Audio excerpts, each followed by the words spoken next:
Hey everyone, this is Mike and welcome to part 6 of my gearing up guide in closers. Today we're going to be looking at Bearland.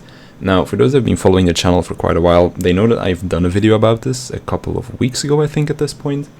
But because of somebody that left a comment, I have come into some new knowledge about this piece of content. So this is kind of going to be an updated guide.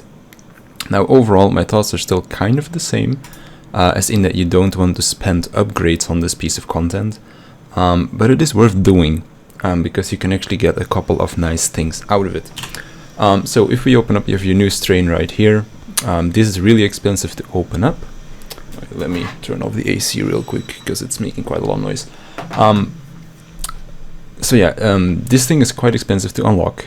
Upgrading your PNA itself is also really expensive. I'm gonna take one out real quick. If you can see right here, this is gonna cost me almost 4 million to try to upgrade it once. So it is incredibly expensive, which is the main reason as to why I was against this kind of content, especially for newer players, because most of the newer players don't have millions and millions to spend just to upgrade the PNA, and the bonuses weren't all that amazing either. But as you can see, I have my arrangement in a specific way. Like if I take this out, it's not blinking anymore. If I put it there again, it is blinking again, and now you can see that my dormant arrangement is giving me 10% ABC crit rate. There are a bunch of different arrangements that you can do with these, and depending on the combination, you will get a different dormant arrangement. I'm gonna pull up my picture real quick. There's a bunch of different ones that you can get. You can get raw damage, you can get crit damage, crit rate, penetration, damage, which is a little bit different as well, and then miscellaneous things like attack speed. So this kind of makes it worth doing again for me. So I'm still against upgrading, like that point still stays the same because it's incredibly expensive and what you get from the upgrades isn't really that good, but it is really nice to do to try and get the upgrades that you want, like get the specific strains so that you can get the passive bonus that you want, depending on the combination. So yeah, that's pretty much that. So I'm gonna save this page real quick. For the people that didn't see it last time, under the Gramarys Lab tab, you can scroll down and there's new MPLs that you can get. You get 2 of these every run.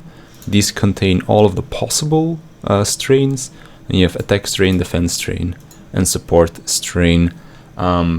Of course, keeping in mind, if you're going for these set bonuses, you only need the color to match. You don't need a specific subtype to match.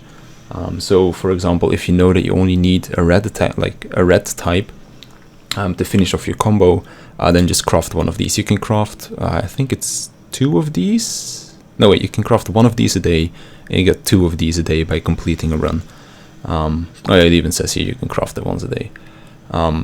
So yeah, that's the crafting thing, and then of course over here I'll again put the picture up on the screen. I might put it in the comments if I don't forget, or in the description of the video. But basically, you just need to make sure that the colors are the same in the specific spots. Like, it doesn't matter if these are in here, as long as these 4 are there in those specific spots, then I will get my special arrangement at the bottom, and then I can just fill it with whatever random other things I have left. So yeah, that's kind of how it works. A little bit misinformed in the first video, but thank you for that person that left that comment. Made me research it a bit more, and then I found out about this system. So yeah, that's pretty much how it works. You run the boss, you craft the colors that you need to get the arrangement that you want, and then you can just have a little bit of extra bonuses on your passives. They're not incredibly big bonuses, and then of course these are not that great either, so I just recommend you get the colors that you want to get the dormant arrangement that you want, and then just stop doing this content, because outside of this it's not really worth doing. So yeah, once you get your colors that you want for the passive that you want, then you are pretty much done with this. And then of course unlocking this gives you 9 skill points as well, which is pretty nice. So yeah, that's kind of like the update that I wanted to give on the piece of content. I'm going to be unlisting the old video as well because it's not correct anymore. So yeah, thanks for watching, and I'll see you in the next one.